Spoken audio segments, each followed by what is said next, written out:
बुल्ढाना में 1 मई से घर जनगणना प्रक्रिया शुरू होने जा रही है। भारत सरकार के निर्णय अनुसार 2027 की जनगणना के तहत यह कार्य किया जा रहा है।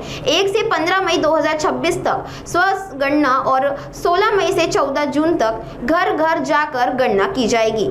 जिलाधिकारी डॉक्टर प्रवीण कुमार देवरे ने नागरिकों से इस अभियान में पूरा सहयोग करने की अपील की है। उन्होंने कहा कि जनगणना कार्य को सफल बनाने के लिए सभी को आगे आना चाहिए। इस प्रक्रिया में जिलाधिकारी और जिला पुलिस अधीक्षक नीलेश तांबे ने भी स्वयं पंजीकरण कर सहभागिता दर्ज की है। प्रशासन ने इसे पारदर्शी और सफल बनाने पर जोर दिया है।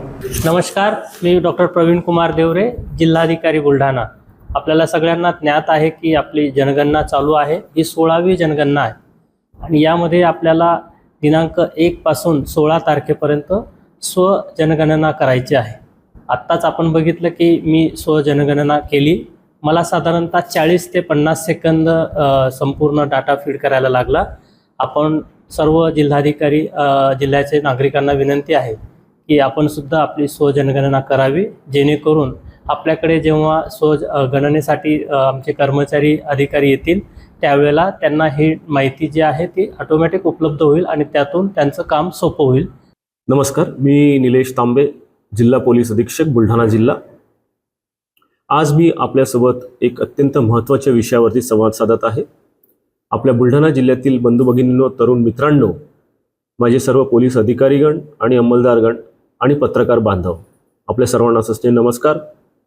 आपण सर्वांना माहिती आहे की भारतीय जनगणनेच्या इतिहासात पहिल्यांदाच आपल्या सर्वांना स्वतःची स्वगणना करून जनगणनेच्या राष्ट्रीय कार्यात सहभाग होण्याची संधी आपल्याला दिनांक 1 मे 2026 ते 15 मे 2026 या कालावधीत प्राप्त झालेली आहे।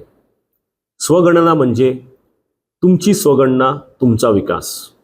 तुमच्या हातातील मोबाईलवरून ac.census.gov.in या वेबसाईटवर तुम्ही स्वतः तुमच्या कुटुंबाची 100% अचूक माहिती भरू शकता। ही प्रक्रिया मोफत, सोपी आणि पूर्णपणे गोपनीय आहे। तुमचा डेटा सुरक्षित राहील याची भारत सरकारने पूर्ण काळजी घेतलेली आहे। जनगणनेच्या दरम्यान आपल्याला कुठलीही कागदपत्र जसे की बँक डिटेल्स किंवा आधार कार्ड, पॅन कार्ड किंवा इतर डिटेल्स याची विचारणा होणार नाही।